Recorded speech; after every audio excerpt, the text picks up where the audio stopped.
محمد صلوات اللهم صل على محمد وآل محمد وعجل فرجه.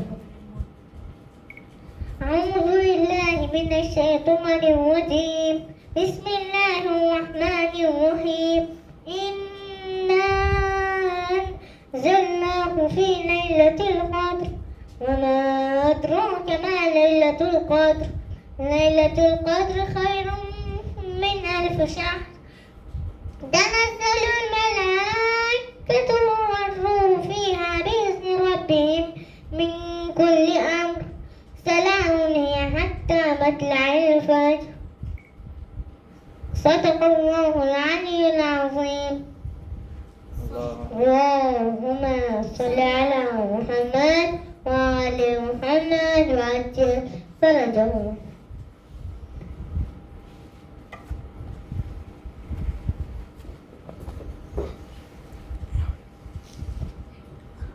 رحم اللہ من قرأ الفاتحہ.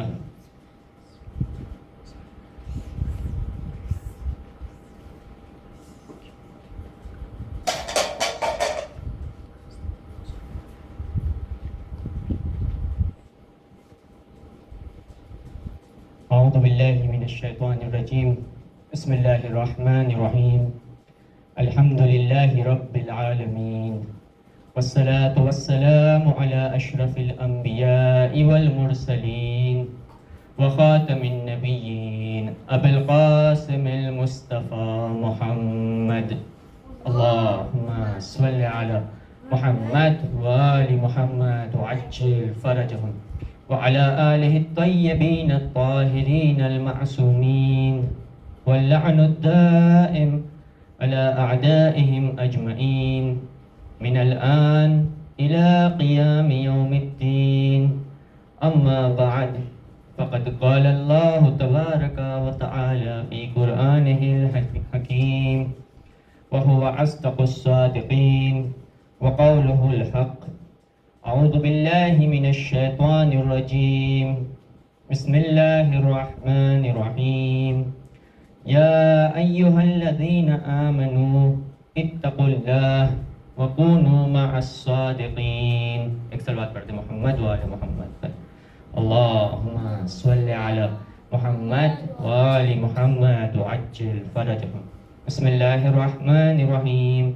اللہم کل ولیک الحجة ابن الحسن صلواتک علیہ وعلى آبائه فی هذه الساعة وفی كل ساعة وليا وحافظا وقائدا وناصرا ودليلا وعينا حتى تسكنه أرضك طوعا وتمتعه فيها طويلا. اللهم صل على محمد وآل محمد وعجل فرجهم. جتنا بی بی فاطمہ زہرا سلام اللہ علیہا کو ہم چاہتے ہیں اور ان سے محبت کرتے ہیں اتنی ہی بلند آواز میں ایک صلوات پڑھتے محمد وآل محمد پر. اللہم صلی علی محمد وآل محمد وعجل فرجهم. جتنا ہم چاہتے ہیں کہ آخرت میں بی بی فاطمہ زہرا سلام اللہ علیہا کی شفاعت ہمارے شامل حال ہو اتنی ہی بلند آواز میں صلوات پڑھتے محمد وآل محمد پر. اللہم صلی علی محمد وآل محمد وعجل فرجهم. جتنا ہم چاہتے ہیں کہ امام زمانہ اجل اللہ تعالیٰ فرجہ شریف کے لشکر میں بلکہ ان کے سرداروں میں سے شامل ہو ایک صلوات پڑھتے محمد وآل محمد پر. اللہم صلی علی محمد وآل محمد وعجل فرجهم. اس کے پہلے والی مجلس میں عرض کیا گیا تھا کہ 3 جملے ایسے ہیں جس پر انسان اگر یقین کر لے اور اس کو اپنے گھر میں وہ امپلیمنٹ کرے تو اس کی زندگی چینج ہو جایا کرتی ہے. اور یہی زندگی جسے انسان بہت سختیوں سے گزارتا ہے یہ زندگی اس کے لیے بہشت کی طرح اور جنت کی طرح ہو جایا کرتی ہے. اب وہ اپنی زندگی کے ہر لمحے سے لذت اٹھاتا ہے. وہ 3 جملے کیا تھے؟ دیکھیے وہ 3 جملے یہ ہیں کہ گھر اور فیملی عبادت کی جگہ ہے، گھر اور فیملی ریاضت کی جگہ ہے، اور گھر اور فیملی تربیت کی جگہ ہے۔ گھر اور فیملی عبادت کی جگہ ہے، اس کے لیے بہت سی حدیثیں ہم نے آپ کے سامنے پیش کی تھی، اور گھر اور فیملی ہی ریاضت کی جگہ ہوتی ہے، سختی اٹھانے کی جگہ ہوتی ہے، اپنے نفس کو تربیت کرنے کی جگہ ہوتی ہے، اسے کنٹرول کرنا اور اس کے خلاف کام کرنے کی جگہ ہوتی ہے۔ اس کے بارے میں بھی لاسٹ مجلس میں عرض کیے تھے کچھ پوائنٹس، اور انشاءاللہ آج کی مجلس میں پیش کریں گے کہ کیسے یہ گھر انسان کی تربیت کی جگہ ہوتی ہے۔ جب انسان سے پوچھا جاتا ہے کہ گھر تربیت کی جگہ ہے تو وہ کہتا ہے کہ ہاں آبویس ہے، گھر تو بچوں کے لیے تربیت کی جگہ ہے۔ بچے ہیں جو گھر میں تربیت پاتے ہیں اور پھر وہ سوسائٹی میں جاتے ہیں اور سوسائٹی کی مدد کرتے ہیں اور سوسائٹیز کو پروگریس کی طرف لے کر جاتے ہیں۔ لیکن اگر ہم تھوڑا آبزرو کریں گے اور اسٹڈی کریں گے اور دقت سے اگر نگاہ کریں گے تو پائیں گے کہ یہی گھر ہے جو بڑے لوگوں کے لیے تربیت کی جگہ ہوا کرتا ہے۔ دیکھیں، بڑے اور بزرگ سارے اس بات کو جانتے ہیں کہ اس سے پہلے کہ وہ شادی کرے، یعنی جب وہ بیچلر تھے تو ان کے اندر بہت سی کمیاں تھیں، جو کمیوں کو انسان جب شادی ہو جاتی ہے تو ان کو اپنے وجود سے اور اپنے نفس میں سے دور کرتا ہے۔ جیسے ایگزامپل دیتے ہیں کچھ کہ انسان جب بیچلر ہوتا ہے تو انڈیپینڈنٹ ہوتا ہے، خود اپنے اوپر خرچہ کرتا ہے، لیکن دوسروں پر خرچہ کرنے کے لیے پیچھے ہٹ جاتا ہے۔ لیکن جب شادی ہوتی ہے تو اب یعنی اللہ نے دیکھیے کس طرح سے نظام بنایا ہے کہ اب یہی انسان ہے جو اپنے بچوں کے لیے خرچ کرتا ہے، اپنے وائف کے لیے خرچ کرتا ہے، لیکن یہی خرچ کرنے میں اسے لذت محسوس ہوتی ہے، اسے خوشی کا احساس ہوتا ہے جب وہ کوئی ایک اچھا کام اپنے گھر والوں کے لیے کرتا ہے۔ تب اسی طرح سے شادی ہونے سے پہلے انسان جب بیچلر تھا تب وہ دیکھتا ہے کہ وہ بہت شارٹ ٹیمپرڈ تھا۔ اب جب شادی ہو جاتی ہے تو اب جب وہ غصہ کرتا ہے تو سامنے سے بھی اسے ریئیکشن ملتا ہے، اور پھر پتہ چلتا ہے کہ اس کے اندر یہ کمی ہے اور اسے یہ کمی کو سدھارنے کی ضرورت ہے، اور وہ پھر اب یعنی اپنے نفس کی طرف متوجہ ہوتا ہے کہ ہاں میرے نفس میں یہ کمیاں ہیں۔ اس سے پہلے وہ شادی جب نہیں کیا ہوا تھا تو دیکھتا ہے کہ وہ حسود تھا، حسد کیا کرتا تھا بہت سے لوگوں سے، لیکن اب جب یہ دیکھتا ہے کہ اس کے بچے کامیابیوں کی منزلوں کو پار کر رہے ہیں اور معنوی منزلوں کو اور درجات کو طے کر رہے ہیں، یہی دوسروں کو جب دیکھ رہا ہے تو وہ خوش ہوتا ہے، اپنے اندر ایک خوشی کا احساس فیل کرتا ہے۔ دیکھیے یعنی جو لاسٹ مجلس میں ایک روایت پڑھی تھی اسے پھر سے کہیں گے کہ ایک مرتبہ پیغمبر اکرم صلی اللہ علیہ وآلہ وسلم بیٹھے ہوئے تھے، کہا کہ اگر بیچلرز کو عالم آخرت سے اس دنیا میں واپس آنے کی اجازت مل جائے تو سب سے پہلا کام وہ کیا کرے گا؟ سب سے پہلا کام وہ اس دنیا میں آ کر یہی کرے گا کہ وہ شادی کرے گا۔ یعنی ایک بیچلر اگر اس دنیا سے گزر جائے بیچلر والی حالت میں، اس عالم میں جائے، عالم برزخ میں جائے، وہاں جا کر یہ پاتا ہے کہ اس کے اندر بہت سی کمیاں ہیں اور بہت سے لوگ ہیں جنہوں نے شادی کی اور ان کمیوں کو دور کیا۔ بس اگر اسے اجازت مل جاتی ہے کہ اس دنیا میں واپس آئے تو اس دنیا میں جب وہ واپس آئے گا تو سب سے پہلا کام یہ کرے گا کہ جائے گا اور وہ شادی کرے گا۔ تو بس دیکھیں یعنی شادی کرنا اور فیملی کو بسانا اور فیملی کو مضبوط بنائے رکھنا کتنا امپورٹنٹ ہے۔ دین اسلام نے اس کی طرف کتنی رغبت دلائی ہے۔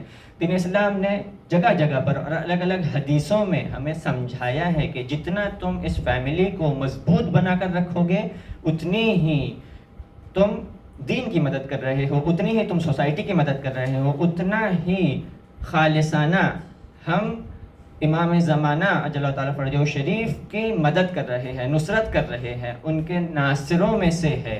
اگر ہم اپنے فیملی میں پیچھے ہٹ جائے، ہم اپنی فیملی میں جھک جائے، ہم اپنے فیملی میں جھگڑا نہ کریں، وہ ریزنز جو جھگڑے کا سبب بنتے ہیں انہیں ان کے سامنے یعنی جھک جائیں ہم، یا گھر میں کمپرومائز کریں۔ جو بھی گھر میں کمپرومائز کرتا ہے یا پیچھے ہٹ جاتا ہے دراصل اس نے اپنے نفس کو مضبوط بنایا ہے، دراصل اس نے دین کی مدد کی ہے، دراصل اس نے سوسائٹی کی مدد کی ہے، دراصل اس نے وہ انوائرمنٹ کریٹ کرنے کی کوشش کی ہے جس انوائرمنٹ میں امام زمانہ اجل اللہ تعالیٰ فرجہ شریف کے سرباز اور سولجرز تربیت پاتے ہیں. بس وہ گراؤنڈ ایکچوئل میں کریٹ ہو رہا ہے. دیکھیے اسی دنیا میں انسان اگر واقعاً یعنی وہ تھوڑا غور کرے کہ جب وہ شادی کر لیتا ہے اور فیملی میں ہوتا ہے تو فیملی میں ہی انسان بہت آسانی سے یہ درک کر سکتا ہے اور سمجھ سکتا ہے کہ اس کے اندر کیا کمیاں ہیں، اور اسی دنیا میں انسان پھر ان کمیوں کو اپنے وجود سے دور کرنے کی کوشش کرے. ایک مرتبہ امام صادق علیہ السلام ایک صلوات پڑھتے محمد وآل محمد پر، اللہم صلی علی محمد وآل محمد وعجل فرجہم. اس روایت کو بیان کرتے ہیں. یہ روایت بہت خوبصورت ہے اور یعنی ہم سب اسے اپنے لائف میں امپلیمنٹ کر سکتے ہیں. دیکھیں امام صادق علیہ السلام فرماتے ہیں کہ لا تسم الرجل صدیقا حتی تختبرہ ثلاث، یعنی کسی بھی انسان کو اپنا دوست نہ بناؤ مگر یہ کہ 3 جگہ پر اسے آزما لو، 3 جگہ پر اس کا امتحان لے لو. دیکھیے یعنی ایسے انسان کو اپنا دوست بناؤ جس سے تم اپنے زندگی کے رازوں کو بیان کر سکتے ہو، جس پر تم بھروسہ کر سکتے ہو، جس کو تمہیں یقین ہے کہ یہ جب مجھ پر مشکل وقت آئے گا تو یہ میری مدد کرے گا. تو ایسے دوست کو جب سلیکٹ کرنا ہے تو 3 جگہ پہلے اسے امتحان کریں ہم. یہ 3 جگہ کون سی ہے؟ امام صادق علیہ السلام فرماتے ہیں کہ حتی تسافر معہ، جب تک کہ ہم اس کے ساتھ مسافرت اور ٹریولنگ نہ کر لیں. کیونکہ انسان جب ٹریولنگ پر جاتا ہے تو بہت آسانی سے ٹریولنگ گزر نہیں جاتی، یعنی کم سے کم یعنی 6-7 دن 10 دن کا ٹریولنگ کرنا ہو 10 دن کسی کے ساتھ میں تو سونا ساتھ میں ہے اور پورا دن ساتھ میں گزارنا ہے، الگ الگ جگہوں پر کھانا کھانا ہے اور ساری چیزیں. انسان کتنا بھی چاہے تو وہ اپنے ایکچوئل کیریکٹر کو جو اس کا ریئل کیریکٹر ہے اسے چھپا نہیں سکتا، بہت بار اپنے آپ کو کھول دیتا ہے. یعنی ٹریولنگ میں اپس اینڈ ڈاؤنس آتے ہیں، الگ الگ کنڈیشنز اور سچویشنز آتے ہیں. اس سچویشنز میں انسان اپنے آپ کو کھول دیتا ہے تو انسان کو پتہ چلتا ہے کہ ہاں یہ انسان واقعاً کس طرح کا انسان ہے. تو دیکھیے یعنی امام صادق علیہ السلام ایک فارمولا دے رہے ہیں کہ اپنے دوست کو اگر پہچاننا ہے تو اس کے ساتھ میں مسافرت کرو اور مسافرت میں دیکھو کہ یہ کس طرح سے پیش آتا ہے. دوسری جگہ جہاں پر امام صادق علیہ السلام کہتے ہیں کہ اپنے دوست کو امتحان کرو وہ یہ ہے کہ وعند الدینار والدرہم، پیسے کے لین دین میں انسان اپنے دوست کو پہچانے. یعنی انسان کے پاس ایک مرتبہ پیسہ بہت زیادہ ہوتا ہے، اس کے بہت سے دوست ہوتے ہیں، جانا آنا کرتے ہیں. ایک مرتبہ وہ بینکرپٹ ہو جاتا ہے، کنگال ہو جاتا ہے، پیسے ختم ہو جاتے ہیں اس کے پاس، اب کوئی بھی اس کے پاس میں آتا جاتا نہیں ہے. تو بس پتہ چلتا ہے کہ وہ لوگ جو بہت آنا جانا کر رہے تھے یہ پیسے کی وجہ سے آنا جانا کر رہے تھے، نہ کہ اس کی دوستی کی وجہ سے. اسی طرح سے اگر کوئی ایک شخص آتا ہے اور آ کر پیسے مانگتا ہے کہ مجھے پیسوں کی ضرورت ہے، مجھے قرضہ چاہیے، آپ اسے پیسہ دیتے ہو اور اس سے فکس کرتے ہو کہ 2 مہینے بعد فار ایگزامپل آپ پیسہ لوٹا دیجیے گا. 2 مہینے جب ہو جاتے ہیں اور یہ شخص آتا نہیں ہے کسی بھی ریزن سے، یا اس کے پاس پیسہ نہیں تھا یا کوئی بھی ریزن تھا، یہ آ کر کہتا نہیں ہے کہ میں مشکل میں ہوں تو میں آپ کا پیسہ ابھی نہیں لوٹا سکتا ہوں، بس وہ غائب ہو جاتا ہے. تو یہاں پر بھی پتہ چلتا ہے کہ یہ دوست کے اندر میں نقص ہے، اس کے اندر ضعف پایا جاتا ہے، اس کے اندر ایک مشکل ہے، تو یہ بھی دوست بنانے کے لائق نہیں ہے. اس لیے امام صادق علیہ السلام کہہ رہے ہیں کہ دوسری جگہ جہاں پر ہم اپنے دوست کو سمجھ سکتے ہیں عند الدرہم والدینار، یہ پیسے کے لین دین میں. اور تیسری جگہ جہاں پر انسان کھل کر سامنے آ جاتا ہے اور وہ پردہ جو انسان نارملی اپنے اوپر ڈال کر رکھتا ہے اور خود کو بہت اچھا بتاتا ہے دوسروں کے سامنے اور بہت بااخلاق بن کر دوسروں کے سامنے خود کو پیش کرتا ہے، وہ تیسری جگہ یہ ہے حتی تغضبہ وتنظر علیہ، کہ انسان جب غصے میں آ جاتا ہے تب اپنے آپ کو چھپا نہیں سکتا اور اپنے ریئل اخلاق کو اور اپنے نفس کو اور اپنے وجود کو کھول دیتا ہے. اسی لیے کہا گیا ہے کہ جب تم اپنے دوست کو پہچاننا چاہو تو اسے غصے میں لاؤ اور اب دیکھو کہ وہ کیا کرتا ہے, اب دیکھو کہ وہ کس طرح لینگویج کو یوز کرتا ہے. کہیں ایسا تو نہیں کہ اسے جتنی بھی بری باتیں یا بری گالیاں آتی ہیں وہ سب باہر کر دے, یعنی وہ پوری گالیاں اس نے بک دے, یا نہیں کہ وہ واقعاً اگر با اخلاق ہوگا تو وہ بہت اچھی طرح سے پیش آئے گا آپ کے ساتھ میں. تو اسی لیے کہا گیا ہے کہ تیسری جگہ جہاں پر انسان کو اپنے دوست کو چیک کرنا ہے تو وہ اسے غصے میں چیک کرے کہ جب وہ غصہ ہو جاتا ہے تو وہ کس طرح سے پیش آتا ہے. ایک مرتبہ امام صادق علیہ السلام جا رہے تھے اپنے ایک دوست کے ساتھ میں, یا کسی کے ساتھ جا رہے تھے. وہ جو امام صادق علیہ السلام کے ساتھ تھا وہ تاجر تھا, بہت بڑا تاجر تھا. وہ اس کے ساتھ میں یعنی اس تاجر کے ساتھ میں ایک غلام بھی تھا. امام صادق علیہ السلام جب جا رہے تھے اور ان کے ساتھ میں وہ شخص بھی تھا تو جو تاجر تھا وہ اپنے غلام کو آواز دیتا ہے, اس سے کچھ کام تھا. جب آواز دیتا ہے تو وہ غلام دیکھتا ہے کہ نہیں ہے, پیچھے پلٹ کر دیکھتا ہے, آزو بازو دیکھتا ہے, اسے غلام نظر نہیں آتا. کچھ ٹائم کے بعد, تھوڑی وقفے کے بعد پھر واپس یہ آواز دیتا ہے اپنے غلام کو, ادھر ادھر دیکھتا ہے اور پاتا ہے کہ پھر سے اس کا غلام نہیں ہے. تھوڑی دیر بعد پھر اسے ضرورت محسوس ہوتی ہے اس کے غلام کی. وہ دیکھتا ہے کہ اس کا غلام نہیں ہے, اس کا غلام کسی کام کی وجہ سے یا اپنی قضائے حاجت کی وجہ سے کہیں گیا ہوا ہوتا ہے تو آ نہیں سکتا. جب وہ پلٹ کر آتا ہے اور یہ دیکھتا ہے کہ اس کا غلام آیا ہے, یہ اسے گالی دیتا ہے, اور گالی بھی ماں کی گالی دیتا ہے. جب گالی دیتا ہے تو امام صادق علیہ السلام کہتے ہیں کہ میں سمجھ رہا تھا کہ تم باتقوا انسان ہو, لیکن تم نے اپنے غلام کو ماں کی گالی دی, اسے کہا کہ تمہاری ماں اہل فحشہ ہے. تو یہ جو تاجر تھا یہ کہتا ہے کہ امام یہ غلام جو ہے وہ اس قبیلے سے ہے جو مشرک ہے, وہ لوگ مسلمان نہیں. تو امام صادق علیہ السلام کہتے ہیں کہ جو بھی ہو, یہ شخص اپنے قبیلے کے رسم و رواج کے مطابق اس نے ازدواج کیا, اس کے ماں باپ نے ازدواج کیا اور وہ لوگوں نے شادی کی. تو یہ تم نے کیوں کہا کہ اس کی ماں اہل فحشہ ہے؟ اس حادثے کے بعد کسی نے بھی امام کو اس شخص کے ساتھ نہیں دیکھا. یعنی اس حادثے اور اس واقعے کے بعد امام نے اس تاجر کے ساتھ مصاحبت یعنی ہمراہی نہیں کی, کبھی اس کے ساتھ میں دکھائی نہیں دیے.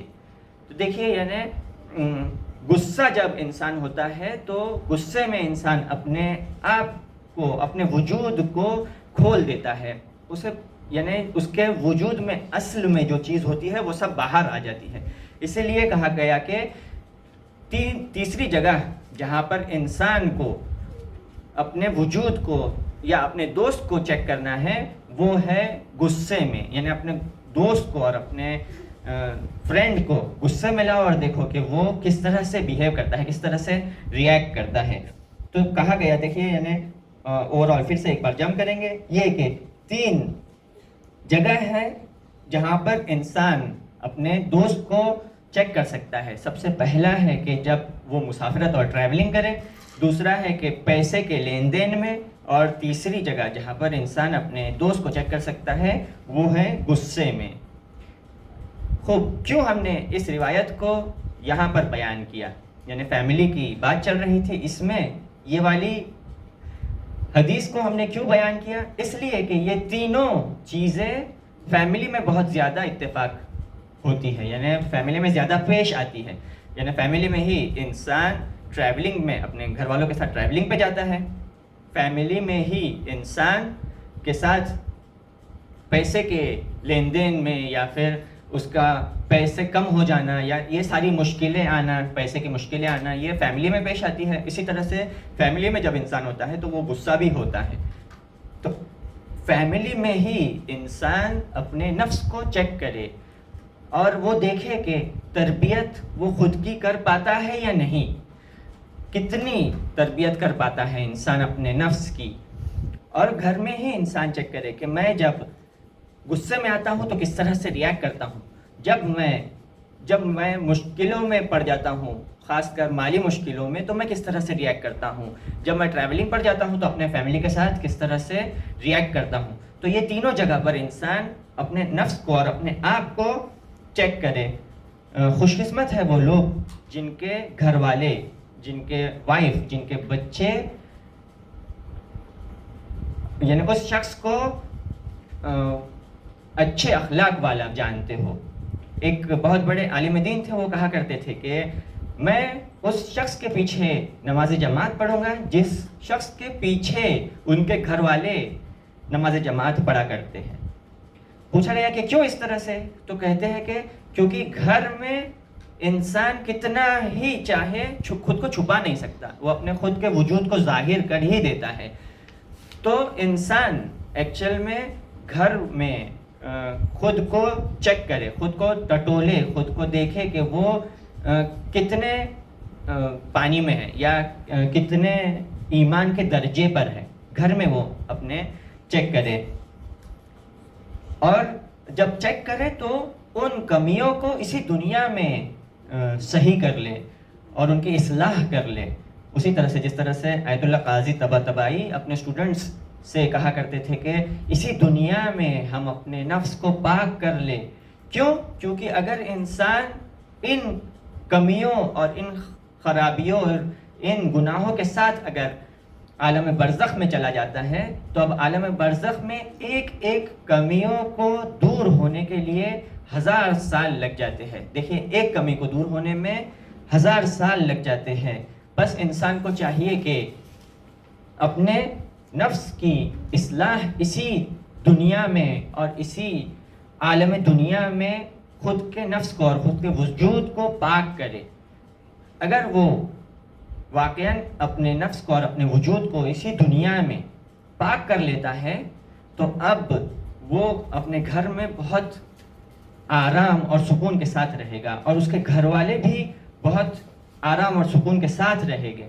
اور جب وہ خود اور اس کے گھر والے آرام اور سکون کے ساتھ رہیں گے تو اب یہی گھر جنت بن جاتا ہے. یہی گھر وہ گھر ہوتا ہے جہاں پر امام زمانہ اجل اللہ تعالیٰ فرجہ شریف کے سپاہی تربیت پاتے ہیں. یہی وہ گھر ہوتا ہے جہاں سے اچھے لیڈرز وجود میں آتے ہیں. یہی وہ گھر ہوتا ہے جہاں پر انسان کمال کی منزلوں تک جاتا ہے اور نور کی طرف آگے بڑھتا ہے اور اہل بیت اطہار سے نزدیک ہو جاتا ہے. بس بہت زیادہ امپورٹنس دیا گیا ہے فیملی کے ریلیشنز کو اور فیملی کے کنیکشنز کو، اور یہ بانڈنگ جتنی مضبوط ہوگی اتنا ہی سوسائٹی پروگریس کرے گی. دیکھیے، اس سے پہلے بھی ہم نے اس بات کو بیان کیا تھا کہ فیملی ایک سیل کی طرح ہوتی ہے. جس طرح سے سیل مل کر ایک باڈی بنتی ہے، اسی طرح سے فیملی مل کر ایک سوسائٹی بنتی ہے. اگر سیلز، ایک باڈی کے جو سیلز ہوتے ہیں وہ فریش رہیں گے اور وہ سالم رہیں گے اور ان میں بیماریاں نہیں رہے گی تو باڈی بھی تندرست رہتی ہے. اسی طرح سے فیملیز اگر مضبوط ہوگے، ان کی بانڈنگز مضبوط رہے گی تو سوسائٹی مضبوط رہے گی اور سوسائٹی پروگریس کی طرف آگے بڑھے گی. لیکن اگر یہ فیملیز اور اس کے کنیکشنز کمزور رہیں گے یا ٹوٹ جائیں گے تو اب سوسائٹی پروگریس نہیں کر پائے گی. اسی لیے بھی بہت سے روایتوں میں یہ پایا جاتا ہے کہ مومنوں کو چاہیے کہ وہ آپس میں مضبوطی کے ساتھ رہے، آپس میں ان کے دل ملے رہے. ان کے دل جب ملے رہیں گے تو ظہور جلدی اتفاق ہوگا.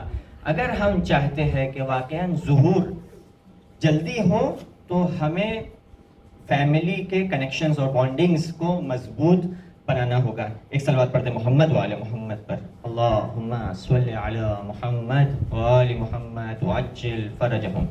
اس سے پہلے ہم نے عرض کیا تھا کہ 2 کنیکشنز ہے جس پر آخر الزمان میں شیطان خاص کر حملہ اور ٹارگٹ کرتا ہے، جس میں سے ایک کنیکشن خود فیملی کی کنیکشن ہے اور فیملی کی بانڈنگ ہے جسے وہ توڑنا چاہتا ہے اور اسے کمزور کرنا چاہتا ہے. دوسرا کنیکشن جسے شیطان چاہتا ہے کہ وہ کمزور ہو جائے اور ٹوٹ جائے وہ ہے مومنین اور ولی خدا کا کنیکشن، مومنین اور رہبر الہی کا کنیکشن، مومنین اور زمانے کے امام زمانہ اجل اللہ تعالیٰ فرجہ شریف کا کنیکشن. یہ کنیکشن اگر ٹوٹ جائے تو اب کوئی بھی مومن رشد یا کمال اور قرب اللہ کو حاصل نہیں کر پائے گا. بس یہ کنیکشن بہت امپورٹنٹ ہے. اگر انسان چاہتا ہے کہ وہ قرب اللہ حاصل کرے اور کمال کی منزلوں کو طے کرے تو لازم اور ضروری ہے کہ وہ اپنا کنیکشن اپنے زمانے کے امام کے ساتھ مضبوط بنائے. جب وہ اپنے کنیکشن کو اپنے زمانے کے امام کے ساتھ مضبوط بنائے گا اب وہ صراط المستقیم پر آگے بڑھے گا، اب وہ کمال کی منزلوں کو طے کر پائے گا. دیکھیں اسی لیے بھی قرآن مجید سورہ توبہ آیت نمبر 119 میں خداوند متعال فرما رہا ہے کہ یا ایھا الذین آمنوا اتقوا اللہ وکونوا مع الصادقین، اے ایمان والو خدا کا تقوی اختیار کرو اور سچے لوگوں کے ساتھ، صادقین کے ساتھ ہو جاؤ. سلمان فارسی بیٹھے ہوئے تھے، رسول خدا صلی اللہ علیہ وآلہ وسلم بھی تھے. سلمان فارسی رسول خدا سے پوچھتے ہیں کہ یا رسول خدا یہ صادقین کون ہیں، مجھے بتائے کہ یہ سچے لوگ کون ہیں. تو رسول خدا فرماتے ہیں کہ میرا بھائی علی اور ان کے جانشین اور وسیع الی یوم القیامہ، قیامت تک کے میرے بھائی علی اور ان کے جانشین جو بھی جانشین ہوں گے یعنی 14 معصومین علیہم السلام، یہ صادقین ہیں، یہ سچے لوگ ہیں. ان کا وجود صدق ہے، ان کی رفتار، ان کی گفتار، ان کے ڈائریکشن، ان کے کوالٹیز سارے کے سارے صدق اور سچائی اور اچھائی ہے. اگر انسان چاہتا ہے کہ کمال کی منزلوں کو طے کرے اور قرب اللہ حاصل کرے لازم اور ضروری ہے کہ وہ سچوں کے ساتھ ہو، صادقین کے ساتھ ہو، یعنی اہل بیت اطہار کے ساتھ ہو. بغیر اہل بیت اطہار کے ساتھ ہونے سے کچھ بھی حاصل نہیں ہوگا. یعنی اگر اہل بیت اطہار کے ساتھ نہیں لیا تو اب انسان کامیابی حاصل نہیں کر سکتا. کیوں؟ کیونکہ رسول خدا نے جب اس دنیا سے جا رہے تھے تو ایک بہت ہی امپورٹنٹ حدیث بیان فرمائی آپ نے. وہ کیا فرمایا؟ کہا کہ انی تارکن فیکم الثقلین کتاب اللہ و عطرتی اہل بیتی، کہ میں تمہارے درمیان 2 گران بہا چیزوں کو چھوڑ کر جا رہا ہوں، جس میں سے ایک کتاب خداوند متعال قرآن مجید ہے اور دوسری میری عطرت اور اہل بیت ہے، یعنی 14 معصومین علیہم السلام. جو بھی چاہتا ہے کہ حوض کوثر پر مجھ سے ملاقات کرے اس کے لیے ضروری ہے کہ یہ دونوں کا دامن تھامے. ایسا نہیں ہو سکتا ہے کہ وہ کہے کہ حسبنا کتاب اللہ، کتاب خدا ہمارے لیے کافی ہے. جو بھی یہ دعویٰ کرے گا کہ ایک یعنی ان 2 میں سے ایک اس کے لیے کافی ہے تو وہ مجھ تک حوض کوثر تک نہیں پہنچ پائے گا. یعنی حوض کوثر پر اگر تمہیں پہنچنا ہے اور رسول خدا صلی اللہ علیہ وآلہ وسلم کے ہاتھ سے حوض کوثر کا پانی پینا ہے، امام علی علیہ السلام کے ہاتھ سے حوض کوثر کا پانی پینا ہے تو لازم اور ضروری ہے کہ ان دونوں کو ہم تھامے رکھے، ان دونوں کا دامن ہمارے ہاتھ سے نہ چھوٹنے پائے. کہ یہ بہت امپورٹنٹ اور ضروری ہے اور اسے ہمیں خود یقین کرنا ہے اور ہمارے بچوں کو اسے یقین کروانا ہے کہ اگر تمہیں بھی کامیابی حاصل کرنی ہے اس دنیا میں اور آخرت میں دونوں جگہ تو آپ کے لیے ضروری ہے کہ آپ اہل بیت اور کتاب خدا قرآن مجید دونوں کا دامن تھامے رکھے. ایک صلوات پڑھتے محمد و آل محمد پر. اللہم صلی علی محمد و آل محمد وعجل فرجہم. اور ایسا بھی نہیں ہے کہ اللہ تک پہنچنا ہے تو اس کے 10 راستے ہو، نہیں، ایک ہی راستہ ہے اور تنہا راستہ جو ہے وہ اہل بیت اطہار اور ولی خدا کے سامنے تسلیم ہونا ہے.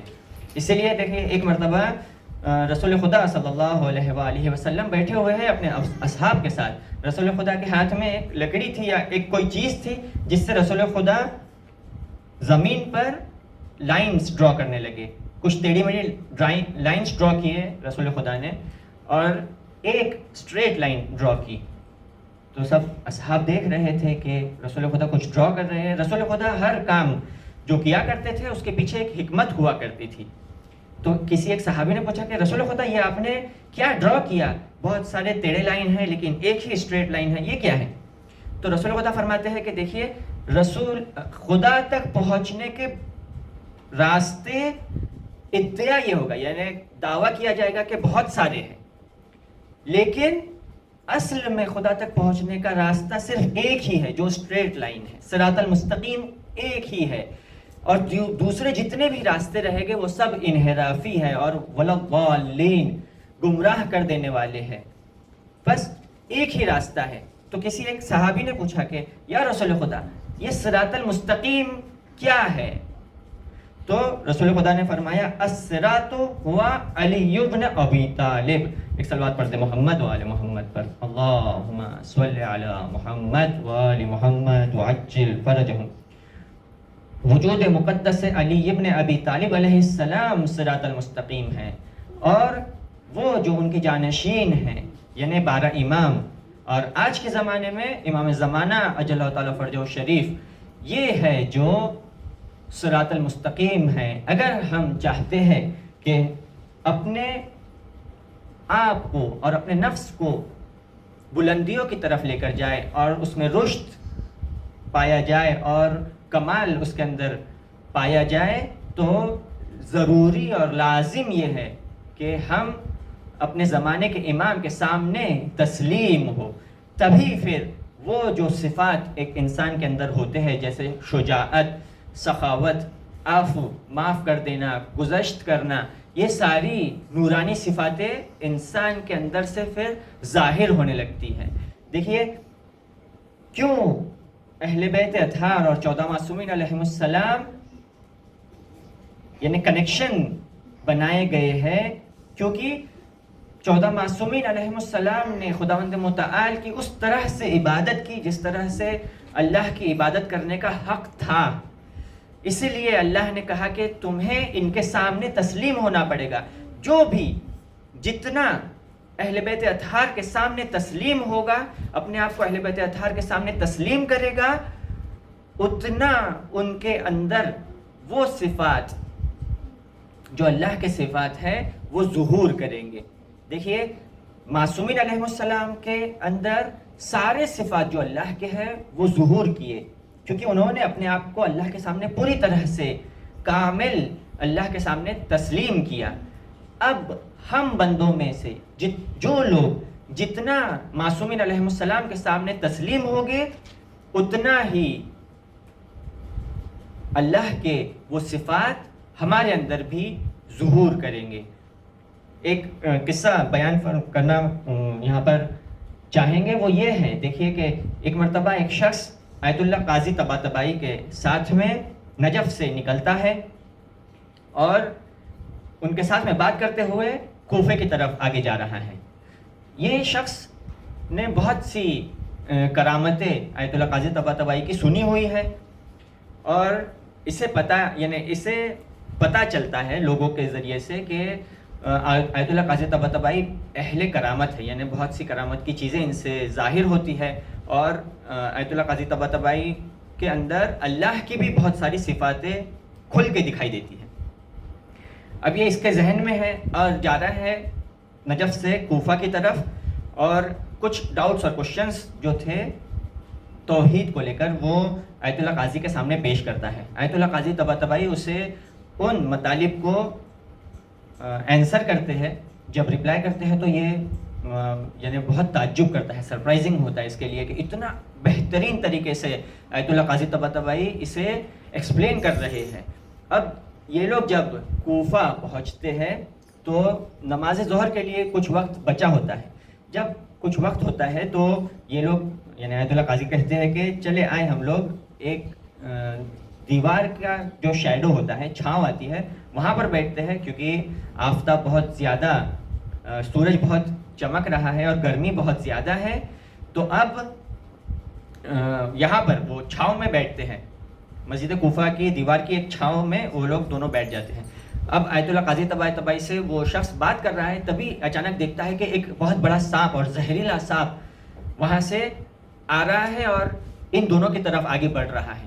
جب وہ سانپ ان دونوں کی طرف آگے بڑھتا ہے تو یہ بہت ڈر جاتا ہے، یہ شخص جو آیت اللہ قاضی طباطبائی کے ساتھ ہے یہ بہت ڈر جاتا ہے اور گھبرا جاتا ہے۔ آیت اللہ قاضی طباطبائی فوراً حکم دیتے ہیں اس سانپ کو کہ موت، مر جا، اور دیکھتا ہے کہ سڈنلی وہ سانپ وہیں پر رک گیا۔ اب بہت پریشان ہو جاتا ہے کہ یہ کیا ہوا۔ آیت اللہ قاضی طباطبائی کہتے ہیں کہ نماز کا وقت ہو گیا ہے، میں جاتا ہوں وضو کر کے نماز کے لیے۔ اور وہاں سے آیت اللہ قاضی طباطبائی اٹھ کے جانے لگتے ہیں اور وہاں سے چلے جاتے ہیں۔ جب یہ جاتے ہیں نماز پڑھنے کے لیے تو اب یہ جو ہے وہ بہت پریشان رہتا ہے کہ یہ ہوا کیا کہ سڈنلی اتنا بڑا سانپ اور زہریلا سانپ آ رہا تھا، اور آیت اللہ قاضی طباطبائی نے کہا کہ مر جا، اور وہ سانپ بھی مر گیا۔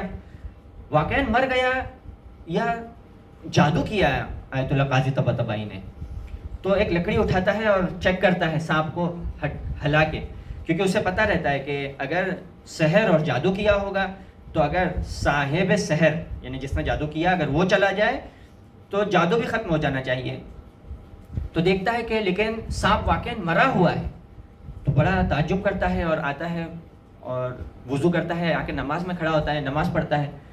نماز کیسے تو بھی تمام کرتا ہے، اس کے ذہن پوری طرح سے اسی حادثے میں اور وہ جو ایونٹ ہوا ہے اسی میں پوری طرح سے درگیر ہے کہ وہ کیسے ہوا اور کیا ہوا۔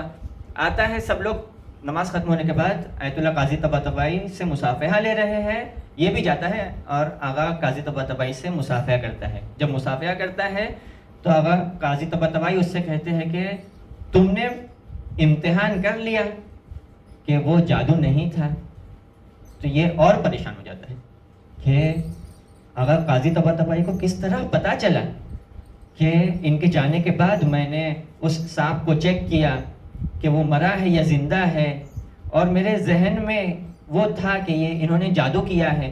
یہ ساری باتیں اس کے لیے بہت عجیب تھی، لیکن اگر آبزرو کرے انسان تو دیکھیے آیت اللہ قاضی طباطبائی نے اپنے آپ کو اہل بیت اطہار کے سامنے پوری طرح سے تسلیم کیا ہوا تھا۔ اسی لیے اللہ نے اپنے صفات جو علیم ہوتا ہے یعنی ساری چیز کا علم رکھنے والا، اس جیسے صفات سے آیت اللہ قاضی طباطبائی کو نوازا ہے۔ یعنی آیت اللہ قاضی طباطبائی کو پردے کے پیچھے دیوار کے اس طرف میں کیا ہو رہا ہے وہ بھی سب باتیں پتہ ہے۔ یہ کیسے پتہ چلی؟ کیونکہ انہوں نے اپنے نفس کو اور اپنے آپ کو اہل بیت اطہار کے سامنے تسلیم کیا، ان کی ہر بات کو، اور اللہ نے جو احکام بھیجے ہیں اس پر یقین کیا دل سے، اور اللہ کی محبت میں ان باتوں کو اور ان احکام کو انجام دیا ہے۔ یعنی جب اللہ نے کہا کہ سچ کہو تو انہوں نے کبھی بھی جھوٹ نہیں کہا۔ یعنی جب اللہ نے کہا کہ تمہیں کسی کو چیٹ نہیں کرنا ہے تو کبھی بھی آیت اللہ قاضی طباطبائی نے کسی کو بھی چیٹ نہیں کیا۔ اسی طرح سے جب آیت اللہ قاضی یعنی خداوند متعال نے کہا کہ تم اپنے گھر میں سب کے ساتھ مہربانی سے اور شفقت کے ساتھ پیش آؤ، آیت اللہ قاضی طباطبائی نے اپنے گھر میں اپنے گھر والوں کے ساتھ شفقت اور مہربانی سے پیش آئے۔ جب کوئی بندہ اہل بیت اطہار کے سامنے خود کو تسلیم کرے گا تب وہ اس مقام اور منزلت پر پہنچ سکتا ہے، وَإِلَّا غیر۔ یعنی اگر کوئی کسی نے اپنے نفس کو اور اپنے آپ کو اللہ کے سامنے تسلیم نہیں کیا تو اب وہ کمال اور رشد اور قرب اللہ کو حاصل نہیں کر پاتا۔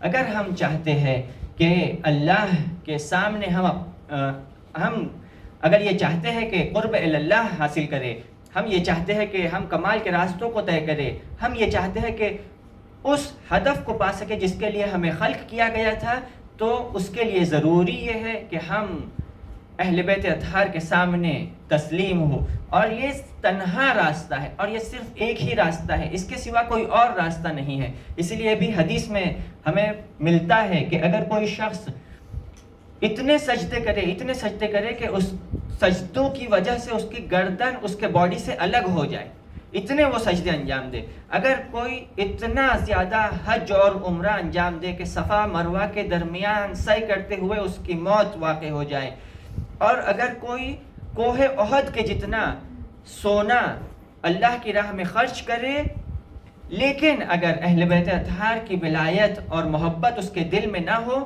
تو اس نے وہ جتنی بھی عبادتیں کیا ہے, وہ جتنی بھی سخاوت کیا ہے, اس کے کوئی کام نہیں آنے والی. بس لازم اور ضروری یہ ہے کہ انسان اپنے آپ کو اور اپنے نفس کو ولی خدا کے سامنے, اپنے زمانے کے امام کے سامنے تسلیم کرے, اور جب وہ تسلیم کرے گا تب وہ کمال کی منزلوں تک پہنچ پائے گا. اور دیکھیے کربلا میں اس کے ہمیں بہت سے ایگزامپلس ملتے ہیں. حضرت عباس علمدار علیہ السلام قمر بنی ہاشم سے لے کر جناب علی اکبر علیہ السلام سے لے کر اون محمد علیہ السلام سے لے کر جناب جون, جناب حبیب, جناب مسلم بن عسجہ, ان سب کو ہم اگر دیکھیں اور آبزرو کریں تو ان سب نے اپنے نفس کو اور اپنے آپ کو کاملاً یعنی 100% ولی خدا کے سامنے تسلیم کر دیا تھا. جب انسان اپنے نفس کو ولی خدا کے سامنے تسلیم کرتا ہے تو کمال کی منزلوں پر پہنچتا ہے, اور اس منزل پر پہنچتا ہے کہ دیکھیے امام صادق علیہ السلام جب جاتے ہیں زیارت کے لیے تو جب شہداء کربلا کی زیارت کرتے ہیں تو کیا کہتے ہیں کہ بے ابی انت و امی, میرے ماں باپ آپ پر فدا ہو جائیں. دیکھیے بہت عظیم مقام ہے. یعنی واقعاً اگر کوئی بیٹھے اور سوچے کہ امام صادق علیہ السلام کہے جناب جون سے, جناب حبیب ابن مظاہر سے, جناب سعید سے کیا کہے کہ میرے ماں باپ آپ پر فدا ہو جائے. واقعاً یعنی ایک عظیم مقام ہے جسے انسان کی عقل تصور نہیں کر سکتی, اس سے بہت دور ہے. اور واقعاً یعنی انہوں نے ان اصحابوں نے کس طرح سے اپنے نفس کو ولی خدا کے سامنے تسلیم کیا تھا. جناب جون حبشہ کے رہنے والے تھے اور ایک کالے غلام تھے, اور جناب جون ابو ذر غفاری کے غلام تھے. ابو ذر غفاری نے کہا جناب جون سے کہ جاؤ تم امام حسن علیہ السلام کی خدمت کرو, اور جناب جون آتے ہیں اور امام حسن علیہ السلام کی خدمت کرتے ہیں. جب امام حسن علیہ السلام شہید ہو جاتے ہیں تو اب جناب جون آتے ہیں اور امام حسین علیہ السلام کی خدمت کرتے ہیں. اور جناب جون کی عمر کہا گیا ہے کہ جناب حبیب سے زیادہ تھی, اور امام حسین علیہ السلام کے بچے جناب حبیب کو امو کہہ کر پکارا کرتے تھے. جناب جون کوئی معمولی شخصیت نہیں ہے, جناب جون بہت عظیم شخصیت ہے. اس لیے بھی جب روز عاشورہ ہوا تو امام نے جناب جون سے کہا کہ جون آج جنگ ہونے والی ہے اور تم یہاں سے چلے جاؤ, دور چلے جاؤ جون. تو جناب جون نے جب دیکھا کہ امام اس سے کہہ رہے ہیں کہ تم چلے جاؤ تو جناب جون رونے لگے اور بہت گریہ کیا. گریہ کرتے ہوئے کہا کہ یا امام اب تم مجھ سے کہہ رہے ہو کہ جاؤ, جب تک آپ خوشی میں تھے تب تک کہ میں نے تمہارا ساتھ دیا, اور جب آپ مشکلوں میں پڑ گئے ہو اور تم چاہتے ہو کہ میں تمہارے سے دور چلا جاؤں. امام یہ کیسے ممکن ہے کہ میں خوشیوں میں تمہارا ساتھ دوں, لیکن امام میں کیسے یہ قبول کر سکتا ہوں کہ میں مصیبتوں میں تمہیں تنہا چھوڑ کر چلا جاؤں. اب جناب جون دیکھیے کس طرح سے التماس کر رہے ہیں امام سے. جناب جون کہتے ہیں کہ یا حسین میں کالا ہوں اس لیے تم مجھے قبول نہیں کر رہے ہو نا. اور جناب جون نے کہا کہ مجھے پتا ہے کہ میں آپ کے کام نہیں آ سکتا, میں بہت بوڑھا ہو گیا ہوں نا. امام تم مجھے جنگ میں جانے کی اجازت نہیں دو گے کیونکہ میں تو کچھ نہیں کر سکتا, میں کتنی تلوار چلا لوں گا, میں کتنے لوگوں کو شہید کر دوں گا, کتنے لوگوں کو ہلاک کر دوں گا. تو امام نے جب دیکھا کہ جون اس طرح سے مرد کی طرح کھڑے ہوئے اور غیرت جناب جون کی اجازت نہیں دیتی ہے کہ جناب جون پلٹے. دیکھیں یہاں پہ جناب جون نے کچھ اور بھی جملات کہے. جناب جون کہتے ہیں کہ مولا آپ کا خون تو بہت پاک ہے، آپ طاہر اور مطہر ہو، میں کالا ہوں اور میرے بدن سے بدبو بھی آتی ہے، اس لیے تم مجھے اپنے ساتھ شہید کروانا پسند نہیں کر رہے ہو۔ اس طرح سے جب جناب جان نے کہا، یہاں پر ایک سوال ہم اپنے نفس سے اور اپنے آپ سے کہیں کہ ہم اگر اپنے زمانے کے امام کے سامنے جائیں تو کیا ہم امام سے اسی طرح سے یعنی امام کو منوائیں گے کہ امام ہمیں شہادت اور شہید ہونے کی اجازت دے؟ کیا ہم بھی امام سے کہیں گے کہ امام ٹھیک ہے کہ ہم گنہگار ہیں، ٹھیک ہے کہ ہم نے بہت گناہ کیے ہیں، ہم نے اتنے گناہ کیے ہیں کہ اگر زمین کو ہمارے گناہ پتہ چل جائے تو وہ ہمیں نگل لے گی، ہمیں پتہ ہے کہ اگر آسمان کو ہمارے گناہ پتہ چل جائے تو ایک قطرہ بارش کا نہیں برسے گا، لیکن امام ہم تو آپ کو بہت چاہتے ہیں، یا امام ہم بھی آپ کو بہت چاہتے ہیں، یا امام زمانہ ہمیں بھی اپنے سربازی اور اپنے سپاہیوں میں شامل کر لیجئے یا امام۔ اور پھر جب امام نے دیکھا کہ جناب جون اس طرح سے مردوں کی طرح اور غیرت کے ساتھ کھڑے ہوئے ہیں اور اجازت طلب کر رہے ہیں اور التماس کر رہے ہیں، تو امام حسین علیہ السلام نے کہا کہ جاؤ جون جاؤ اور جنگ کرو۔ اور جب جناب جون میدان کی طرف جانے لگے تو امام حسین علیہ السلام جس طرح سے جناب اکبر علیہ السلام کے لیے بلند آواز میں گریہ کیا تھا، اب جناب جون کے جانے پر بھی امام حسین علیہ السلام نے اسی طرح بلند آواز میں گریہ کیا۔ دیکھیے امام حسین علیہ السلام اپنے ان کے ایک صحابی کو کتنا چاہتے تھے، اور آج بھی ہمارے زمانے کا امام ہم سب کو کتنا چاہتا ہے۔ یاد رکھیں کہ ہم گنہگار ہیں، لیکن ہاں ہمارے زمانے کا امام ہمیں بہت چاہتا ہے۔ وہ چاہتا ہے کہ ہم بھی امام کے سامنے تسلیم رہیں، وہ چاہتا ہے کہ ہم بھی اللہ کی باتوں پر عمل کریں اور کمال کو حاصل کریں۔ اور ہاں عزادارو، جب جناب جون میدان کی طرف جانے لگے تو امام حسین علیہ السلام نے بہت گریہ کیا، شدید گریہ کیا۔ بہت کم جگہ ہے جہاں پر امام حسین علیہ السلام نے کربلا میں گریہ کیا ہے، جس میں سے ایک جگہ وہ ہے جب جناب جون میدان کربلا کی طرف جا رہے تھے۔